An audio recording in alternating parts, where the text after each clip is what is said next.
In the dry states of the Southwest, there's a group that's been denied a basic human right. In the Navajo Nation today, a third of our households don't have running water. But that's not something they chose for themselves. Can the Navajo people reclaim their right to water and contend with the government's legacy of control and neglect? Our water, our future, our water, our future. That's in the next season of Reclaimed, the lifeblood of Navajo Nation. Listen now wherever you get your podcasts. I'm in front of Gracie Mansion, sitting down and talking with Mayor Eric Adams. Do you believe we should close the border? Yes, we should. We should control the process. You've been indicted as a sitting mayor. The indictment, it clearly shows that something is just not right. I would not want my mother to watch me go through this. No American should go through what I'm going through. That is just not the criminal justice system I fought for. I did nothing wrong, and I'm going to fight to the bitter end for this city.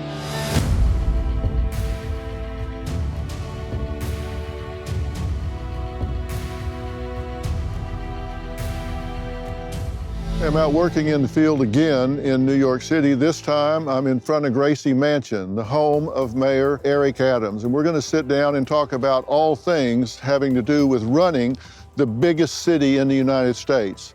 We're going to talk about the challenges, the homelessness, the people that are fighting with mental illness, the educational crisis, and we're going to talk about Mayor Adams' personal crisis facing indictments that could land him in prison for as much as 40+ years.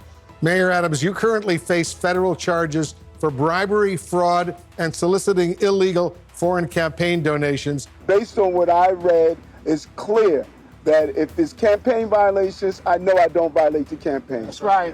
If it's foreign donors, I know I don't take money from foreign donors. Then we look forward for the legal team to handle this as I handle the city of New York and continue the success that we've witnessed in the last 2 years and 9 months as the mayor of the city of New York. Thank you very much. Thank you. The mayor entered a plea of not guilty. He's innocent.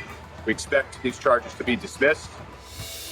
Well, Mayor, thanks for sitting down with me. I want to begin by thanking you for last night, taking me down into the subway and showing me the initiatives that you and your response teams are taking with the mentally ill and the homeless that are down living in the subway and getting out of the weather down there. That was very enlightening and I think very educational for people. So true, and really thank you for doing so. I was really amazed to see how the Dr. Phil brand, even in a tough crowd like New York, is, people respect your trusted voice. And I think your real approach to the real problems that we're facing, and that personifies the real problem. The complexities that are associated with people who are dealing with not only severe mental health, but those who are silently dealing with depression and all the other forms of mental health. It is played out in our subway system. It really is, and I think that's just one prong of the issue because there are so many that aren't there. Maybe they're one paycheck away from being there. Maybe they're one life experience away from being there that are living all around the city and they're alone and they're suffering from loneliness. And we talked about that some last night because that is a real issue, a real problem that impacts longevity. It impacts people's resiliency if they have a disease. And of course, those people are suffering from loneliness. Can you imagine? I know you can, but people need to think about how long the nights are when you have nothing to do, nowhere to be, to just sit there and nothing to look forward to, no hope. The hours are just dragging by forever. Right, and you tend to start to exist and no longer to live. And, we ignored for many years how loneliness plays a major role in the social determinants of health. Yeah. And other countries, they start to look at loneliness czars and they really started to focus on that.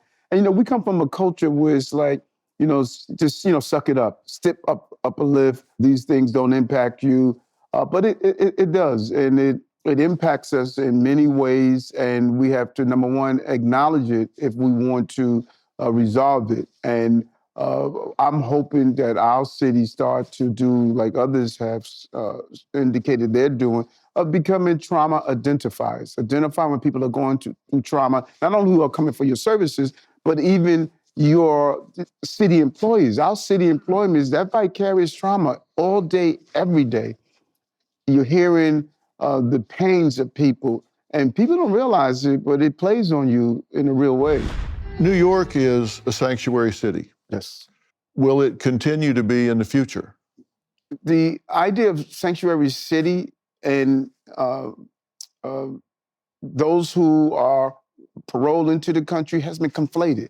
We need to clearly understand what a sanctuary city is. A sanctuary city, this was a law that was passed by former Mayor Koch and was also modified by Mayor Bloomberg.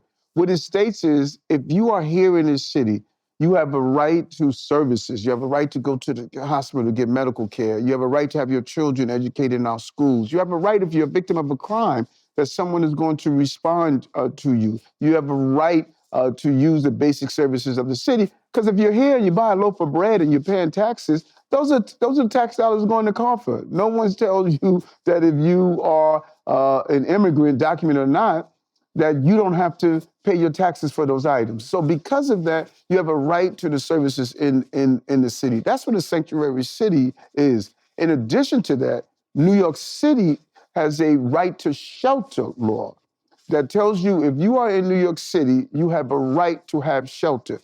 No one thought that was going to mean 225,000 migrants and asylum seekers. This was a lawsuit that was passed years ago when a group of men who were homeless did not have shelter, and that lawsuit was passed and put in place. That is different than what we are experiencing right now with the migrants and asylum seekers. Both the sanctuary city law has nothing to do with that. These people are paroled into the country, and when they're paroled into the country, if they come here to New York City, then our right to shelter laws kick into existence. Right. And you had a system for sheltering people here, meeting that law that would accommodate 40, 50,000 people? Yes, we had, when I came into office, we had 65,000 people in our care already. With the migrants and asylum seeker crisis, that's an additional 220,000. That overwhelmed the city, this city. And the right to shelter law, we went to court and fought for this. The right to shelter law never was intended for humanitarian crises of housing everyone across the globe. As the law was in place before we challenged the right to shelter, it stated you could come from anywhere on the globe, come to New York, and stay on taxpayers' dime for as long as you want inside our shelter system. That just made no sense. These are two different things. Yes. People that say, okay, New York, you thought it was so great to be a sanctuary city, now you got to house all these people. That's not part of the sanctuary guidelines. No, it's not. The reason that you're housing these people is because there is a law that has nothing to do with sanctuary. Not at all. It's not really well defined what sanctuary city means, but Right. you could throw all that label off and you still have the law that says you come here, you have a right to shelter. Right to shelter.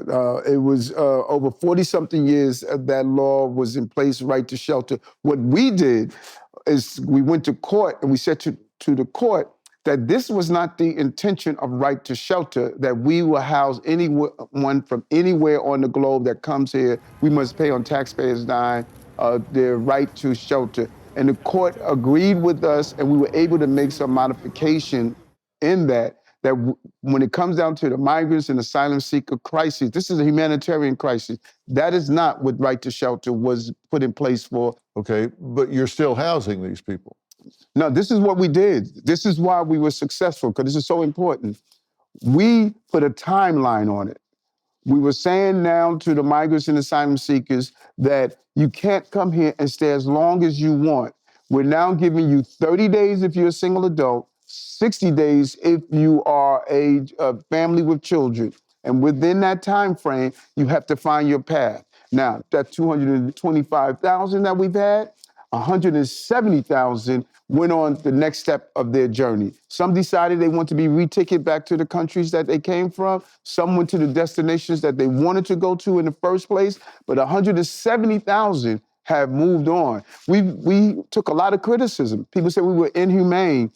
for giving people a deadline. They attacked us for it. No, what's inhumane is having a child raised in a shelter system. You're less likely to graduate from high school if you're in a shelter system, and if you don't educate, you will incarcerate.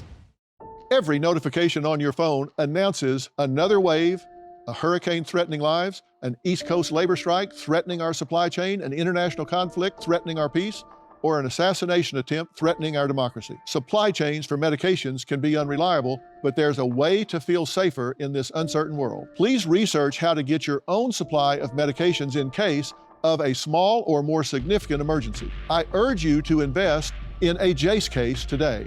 It's an emergency medication kit containing life-saving antibiotics that treat the most common and deadly bacterial infections. You'll fill out a simple online evaluation and customize your case to include add-ons like ivermectin, EpiPens, and more. The time to prepare is right now. Mention my name and you can receive a discount on your JACE case. Just go to jace.com and enter promo PHIL at checkout. That's promo code PHIL at jace.com. Get the right meds the moment you need them. Poor sleep affects more than just energy. It impacts focus, mood, and overall health. If you've struggled with falling asleep or staying asleep or found other sleep aids ineffective, Beam's Dream Powder could be your solution. Dream Powder is a healthy, science-backed hot cocoa for better sleep made with natural ingredients like reishi, magnesium, L-theanine, apigenin, and melatonin to help you fall asleep faster, stay asleep longer, and wake up refreshed. Unlike other sleep aids, Dream doesn't cause next-day grogginess. It's delicious, guilt-free, and available in flavors like sea salt caramel, brownie batter, and cinnamon cocoa with just 15 calories and 0 grams of sugar per serving. If you want to try Beam's best-selling Dream Powder, get up to 40% off for a limited time when you go to shopbeam.com/Dr. Phil and use code Dr. Phil at checkout. That's shopbeam.com/Dr. Phil and use code Dr. Phil for up to 40% off.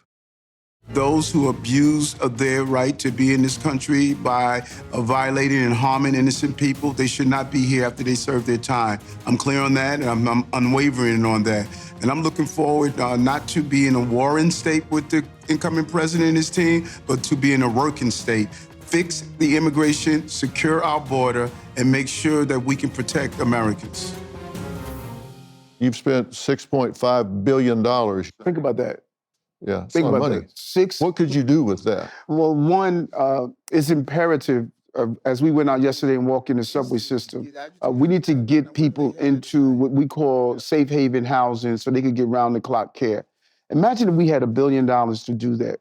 We will wipe out homelessness in this city if we had $1 billion. We have a large number of children that did not return to school after COVID, and they are chronically absent from school. A substantial number of them, tens of thousands. Imagine if we had $300 million and we could have gone and put a real team together to find them. If we had a couple of $100 million to hire more police officers, $1 billion to put in our housing. You know, when you talk about $6.5 billion that was removed out of the economy, that is not going to hurt high-income New Yorkers. Specifically, it's going to hurt low-income New Yorkers. That should never have happened. Cities should not carry the weight of federal issues. Look at what happened to Denver. Millions of dollars out of their budget. Chicago, billions of dollars out of their budget. Los Angeles, Washington, Houston. These are big cities in America that they had to take a substantial amount of their cities' tax dollars that should have been going to the needy in their cities, and they had to send it over to deal with the national crisis. Not only New York, it hit our major cities in America, yes, and even our border cities. When I was down in El Paso and saw what was happening there as well, this has hijacked these cities and their tax dollars to deal with the crises that they were facing. Do you believe we should close the border? Yes, we should, until we get it under control. And decide. There are several things that I think we can turn this crisis into an opportunity. Many of our cities are dealing with a serious decrease in population. We're dealing with a real workforce issue, everything from food service workers to nurses. We have a shortage, et cetera.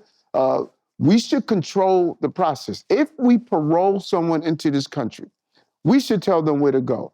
Here's we have a population problem. Here we have an employment problem. You go here for 3 years and then you can determine to move throughout the country. You should not dictate where you're going into the country. There should be a symbiotic relationship. You go where we need you to go. And then we should not be allowing and paroling in those who are gang members, those who have a history of violence. We have to do a better vetting job to make sure that whoever is coming into our country is coming here because they believe in the American dream. I know you're a Democrat mayor, but so many things you're talking about are cultural issues that should be nonpartisan.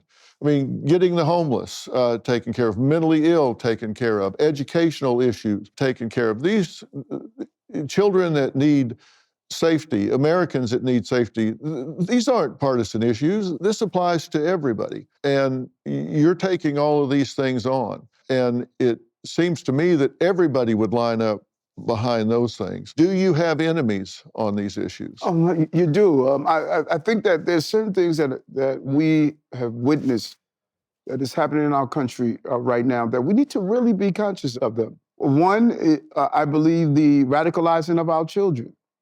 Here you had a person who went to an Ivy League school, raised in the best family, but when you read the manifesto and you look at his posture, he appeared to hate America. The shooting that shook our city last week, CEO Brian Thompson of United Healthcare was the victim of a senseless act of violence. When you looked at after October 7th, what was playing out on our college campuses and some of the paraphernalia of, destroy America, using the sports analogy, our young people, that's our AAA, that's our minor league. If they hate the jersey of the professional team, you in trouble. If you hate America, if you don't understand what America has done, and no, we're not perfect. We have a lot of things we have improved on, but it's the best country on the globe. And so I get criticized, and many people are criticized for one reason. They love America. Right. There's something wrong with you for loving America, a country where a young man is dyslexic, and now he's elected to be the mayor of the greatest city, I believe, on the globe, only in America. And so, yes, there are those who their agenda is they hate our way of life. Right. And we need to be honest about that. And they want to hurt our way of life. And they're the numerical minority, but they're the loudest, they are organized, and they have a lot of partnership and a lot of legacy media. We have to be honest about that.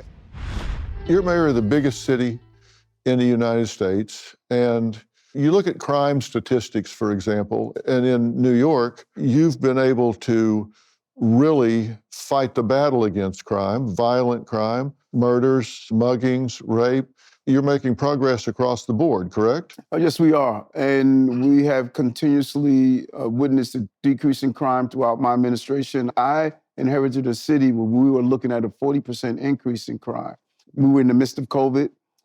No one wanted to come back on our subway system. No one wanted to use the office spaces, small retail shops. We were in a dark place, and it was aggravated by some of the crises that COVID produced for the city and the country. And, the amazing work of the police department. These men and women couldn't social distance.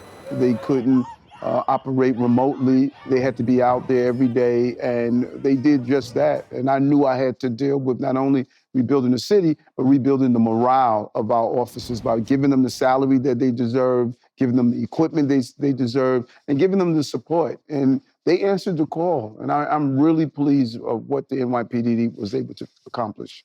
Has that been the key in getting crime down? Are there other things that have contributed to it? Because I think people across America want to know. All the polling that went into the presidential election, across the board, people said number one was affordability. They wanted to be able to afford their lives, take care of their children, and second was security. And that included border security, but it included security of all kinds. They wanted to feel safe in their communities and in their homes. And as you know, I have a relationship with the NYPD. I know a lot of these officers and leaders, and they'd lay down in traffic for you because you have their backs. Are there other things that have contributed to lowering the crime rate in New York? Yeah, one of my favorite quotes is from Archbishop Desmond Tutu. We spend a lifetime pulling people out of the river. No one goes upstream and prevent them from falling in the first place. We have been operating in our cities, in our country, with a real downstream mindset. We wait until people fall in the river, and then we create all of these programs and spend billions of dollars of how to respond to the crises instead of how do we prevent the crisis. So I embraced an upstream mindset at the beginning of my administration. And what did that look like? Doing dyslexia screening in our schools. I'm dyslexic, and I was undiagnosed until I got to college. 30 to 40% of our inmates that are in our prisons and jails are dyslexic. Right. That means that instead of giving them the services that they deserve so they could be functioning in our society, we wait until they believe they're dumb and they commit predatory crimes and end up in our jails. We wanted to stop that by doing that dyslexia screening. And also around health, what we have done proactively around health, what we have done around foster care children. We have 600 to 700 foster care children that age out every year, and we know what happens to them. They fall through the cracks, victim of a crime, participate in crime, homelessness, mental health. We said, let's stop that. We're giving them now college, we're paying their college tuition, giving them a stipend to live daily, and we're giving them life coaches until they're 21 years old. You're seeing a remarkable increase in the number that are graduating in college and participating in the services we're doing. So our mindset is we can't be a downstream administration. We must go upstream and prevent some of these crises in the first place. So people know when we talk about aging out of the foster care system, my wife, Robin, and I have been national spokespersons for CASA, Court-Appointed Special Advocates, for a long time, and Robin's been very active in that regard. But when we say age out, when they hit 18, they're done. Think about that. Right. There's nowhere for them to go. And so they're just out on the street and may not have had any preparation for the next level. And so they get lost in the system sometimes. And this can sound like a big giveaway program when you're talking about life coaches for them and different things like that. But the return on investment probably saves them using other services, winding up in incarceration, getting on drugs, being in all kinds of problems that require social services. By empowering them to stand on their own 2 feet, that doesn't happen for free, but it probably saves the city a fortune in the long run. Dr. Phil, it is an investment. And we have the program is called Fair Futures here, but it is an investment. And what we have failed to do is identify how to invest in the future. Not giveaways, but investment. And we basically profitize poverty. When you wait until that child that we didn't invest in, we pull them out of the stream downstream, then there's so much money that's being generated and made off of profitizing poverty. When you have to take that child that you didn't diagnose as dyslexic and they end up incarcerated, now you have all of these billions of dollars that are spent on reentry programs and spent on the traumatizing that they did. That is profitable. And so there's no real incentive, to be honest with you, in changing to an upstream mindset because there's so much money that's being made downstream. And then when you look at the victims of who's being made for it, they're poverty, they're Black and brown, they're other ethnic groups that are living in low income. And so the voice and incentive of the money that's being made downstream is just mind-boggling. And I said, no, we need to stop that. We need to go upstream and make the investment. And it's almost a tenth of what it costs pulling people out of the river. Yeah, and who's profiting from this, generally speaking? There's a whole list of professional entities that deal with downstream management and responses. And it's not to say that they're wrong, because someone must deal with pulling people out of the river. Right. But what we must do is refocus our attention to an upstream model because it's more cost saving, it's better for taxpayers, and it does not perpetuate the continuation of the problem that we're facing. Yeah, because if you do it downstream, what you're doing is you're managing it, you're not healing it, you're not changing it. Well said. And that's the key, what I've learned from being a police officer, watching the impact of downstream. One of the most memorable moments for me as an officer, 11-year-old, was arrested several times for gunpoint robbery. When I went into the command and I spoke to the young man, he knew every four-letter word you could imagine. It wasn't until late into the night that I sat down after buying him something to eat and drink that he broke down and started crying. That his dad was in jail serving a serious charge. His mother was hooked on crack cocaine. He was not in school for a substantial period of time. Nobody checked on him. So that's the system collapsing. Yeah. And if we don't stop that mindset, then it's just a revolving door and it never ends. We're treating the symptom and not the underlying cause. And we need to stop treating the symptoms because the symptoms will always be there. It's just another pill. You know, my dad used to say, Christmas is when people who don't know each other all that well get together in a space that is too small to spend too much time together. Dr. Phil here with your Mental Health Moment, Holiday Edition, brought to you by my good friends at Michael's. Your one-stop holiday shop to make the season bright. With everything you need to create a joyful holiday ambiance for every style, space, and budget. Now, some people love having their entire extended family sleep under the same roof for the holidays. But if you don't like sleeping on a sofa and sharing a bathroom with your 12th second cousins, getting a hotel or motel room nearby just might be worth its weight in gold. Now, maybe the kids want to stay at grandma's and sleep on the floor and play Uno until 3 a.m., but you can get away and take a shower and a nap. You might even turn it into a mini honeymoon. Break the mold and do what works best for your family. Not what I should do, must do. What will make it much nicer for the holidays for everyone is what you want to focus on. This is not a time that should be stressful. This is a time for common sense and saying, hey, what really works? And maybe what really works is not what's always been done. It's what works for your family and your situation. And sometimes that means taking a step back and not being quite so intensively together. Thanks again to Michael's for ensuring that holiday enthusiasts and last-minute shoppers can find what they need when they need it. In stores and online at michaels.com. Here's the question that I've been so anxious to ask you about. I believe that the education system in America across the board is subject to immediate collapse.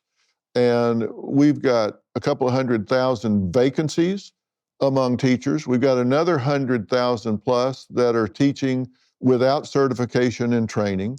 So we got 300 plus either empty or uncertified teachers. We're seeing standards dropped. When you and I went to school, 90 to 100 was an A, 80 to 90 was a B, 70 to 80 was a C. Now, they're just lowering the standards where you start with a 50 and you can pass with a 55. I mean, just show up, put your name on the paper, you pass.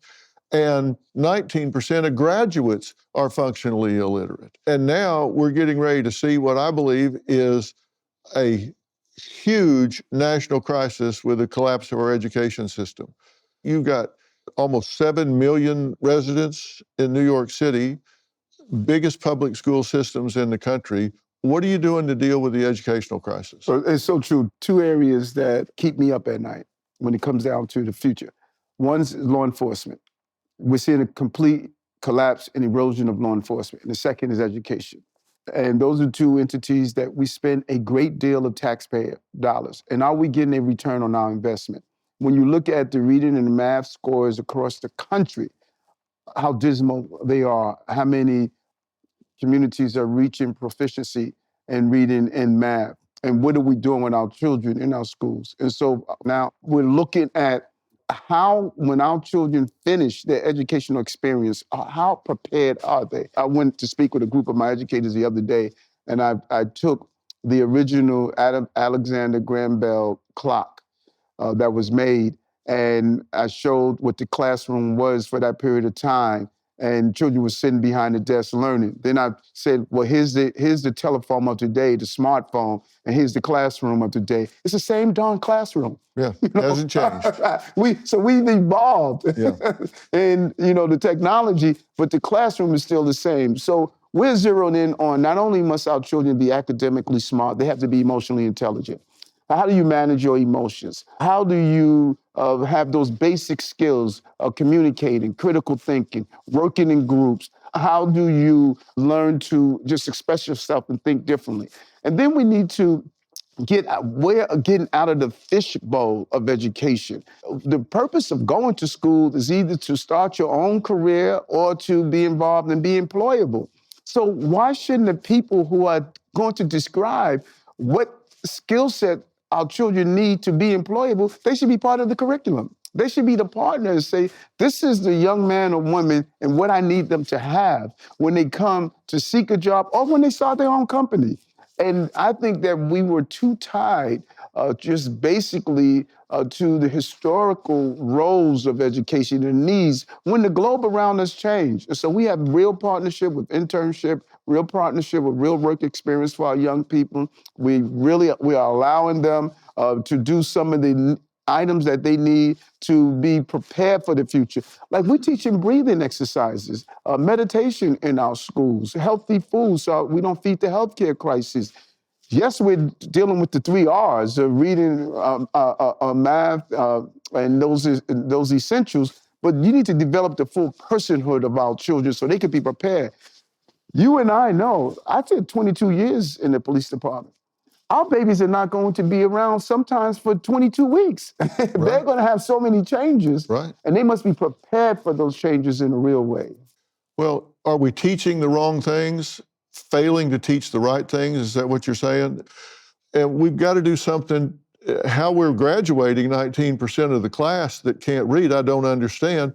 And it seems to me that we do need to be teaching maybe computer coding, maybe AI skills, maybe things that match what the challenges are today that didn't even exist back then.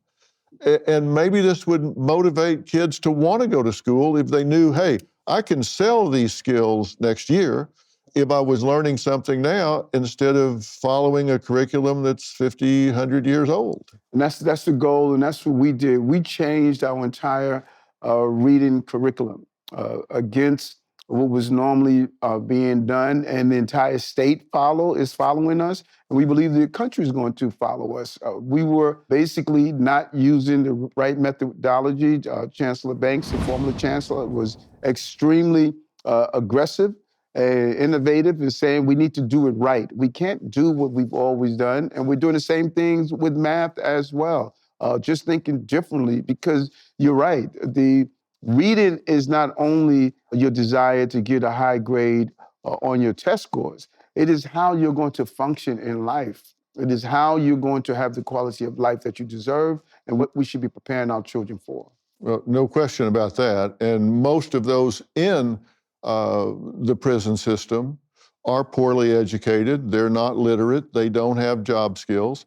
And the population that is functionally illiterate, poorly educated, dropouts, are much higher at risk for winding up in prison than those who have. And those who get educated while they're in prison, their chance of winding up back in prison is 16%. Those who don't get educated while they're there, their chance of coming back is about 85%. What you're saying is so important. And not only that, it feeds into what I stated earlier. I have been to Rikers Island, our jail, more than any man in the history of the city. And when I go there and I ask the inmates in groups and gathering, raise your hand if you have a learning disability. 8 out of 10 raise their hands. The real crime is not only what they committed, but it's the fact that we did not diagnose them and give them the support they needed at an earlier age. We are producing the criminal behavior because people don't believe they have a place in our society, and they do if we do a better job. And we're doing dyslexia screening in our jails so that we can show them while they're there, they can get the education that they need as the numbers that you just pointed out. So again, return on investment. Exactly. And that's the key. The key is, are we investing in the right things? And we have to be honest and willing to do in this administration. Would you accept a pardon if Trump offered it to you? I don't deal with hypotheticals. I have an legal team, and they're going to manage anything that's possible to deal with these charges that should have never been brought on me in the first place. You've been indicted as a sitting mayor by a grand jury. This is not surprising to us at all. The actions that have unfolded over the last 10 months, the leaks, the commentary, the demonizing. This did not surprise us that we reached this day. My attorneys would take care of the case so I can take care of the city. I will continue to do the job for 8.3 million New Yorkers that I was elected to do. Why do you think that happened? I think it's a combination of things, and I believe at the tip of it is I was extremely vociferous about what was happening to this city during the migrants and asylum seeker issue. I lived my life not only when I was a law enforcement officer, but as a state senator, a borough president, and a mayor, of following the law. And when you look into the crevices of the indictment, it clearly shows there's something that's just not right. And, you know, Dr. Phil, I cannot tell you, the only consolation to this is that mommy's not alive. I would not want my mother to watch me go through this. And it hurts a lot. No American should go through being on the FBI watch list because you're standing up for your family member. That is just not what our criminal justice system is about. And that's the criminal justice system I fought for. I've been an advocate for proper criminal justice. And so I believe that the record is going to show I did nothing wrong. What I did right, I stood up for this city. And I believe there were those that just disagreed that why was I standing up to see what was happening to my city and happening to the families in the city. This is in New York. President-elect Trump has been charged with a lot of things here. This is happening to you here. Is this something that has infected this district? Why do you think here this is going on? You know, I started looking at my case and reading through it, and then I started to just go and search what has happened to other people. Not only to President-elect Trump, but there are other great patriots that have gone through a difficult period of time. And when you look at the amount of money you have to spend in defending yourself, you saw the leaks that were being slipped out and reported constantly. And as much as we ask the federal government, can you stop leaking this and allow us to have our opportunities to defend ourselves? And it's almost as though you have your hands tied behind your back because you can't talk as much as you want to push back on some of the accusations. But I think this is a national issue that we have to face. The American public is not aware of how I believe we have really abused our criminal justice system. What would you say to your mother about this if she was alive? I'll tell her I'm sorry. My mother was extremely proud of me. You know, she used to stay up late at night, Dr. Phil, and, you know, I was struggling in school, and she would tell me, you know, baby, don't worry, just, you know, keep trying. And she was proud when I became a police officer. She was proud when I became a state senator and borough president. And she has 6 children. She loved them all, but she adored me. I was her child. And you know, telling me you were the favorite? I was the favorite, and you know what? They all know it. But it would have broke my heart if she would have had to live through this. It would have broken me. Is it hurting you? Yes, it is. It is. You know, I have a son, and every day I tell him, follow the rules, follow the law, do what's right. And you build up your character. You know, I was in Ireland many years ago, and I was speaking to some of the people, and they said that never hurt the family name. And, you know, I never wanted to hurt the family name. And I'm the mayor of the biggest city on the globe. And all that I built up and all the contributions that I made to watch me go through this. And you know, what hurt me the most is that there are many people that know me. that never even read the indictment. And they was just saying he needs to step down. They know the life that I live. Some people I helped through most difficult times. But I refused to step down. I stepped up. And I delivered for this city, passing housing legislation, helping the homeless, educating our children, keeping our streets safe. This is a great American story. When it's all said and done, people are going to realize how Americans are the most resilient people. Because as hard as this has been, there was not one day I said I wanted to surrender. I used to walk past my mother's room when she was raising the 6 of us on our home, and I would hear her crying at night, unsure if the marshals were going to throw us out and unsure if she was going to be able to feed us. But you know what? When that alarm clock went up in the morning, she got up. She got up. With those arthritic knees, she did those 3 jobs. She came home every day, and she said, I have a job to do, and I'm not giving up on my children. And I'm not going to give up on the people of this city, no matter what comes at me. I'm going to deliver for these people. You're going to fight these charges to the bitter end. Yes, I am. I'm going to fight it. It's important that I do so because I know I haven't done anything wrong. I've served this city as a police officer. I served the city as a state senator, as a borough president, and I'm serving it as the mayor. And I think that my story is an American story. And I'm going to fight to the bitter end for this city. You don't seem to be letting it distract you. No, you know, your success is not what you have done, but what you have overcome. I overcome COVID in this city and brought us back. I overcome 220,000 migrants and asylum seekers without any support from the federal government that we should have received. Overcome an indictment, but still doing the job, you know, because every day people are overcoming. How do I surrender when a mother lost a child to gun violence? Yes, she gets up and started an organization like Jackie Rowe Adams to stop gun violence. How do I surrender when someone lost a loved one to cancer? Then they start a march to help others. Everyday people are overcoming obstacles. And so I need to assemble and let them know that no matter what I'm going through, I'm going to overcome it, and I'm going to continue to move the city in the right direction. We've turned the city around in 2 years in 11 months. People thought it was going to take us 5 years to turn around the economy, to make it a cleaner, safer city, and to build the housing and how we deal with the crises that we're facing. And I need to stay on the path. I have a saying, no distractions, stay focused, and grind. That's the American way. You have nothing to apologize for. You're not going to take a step back.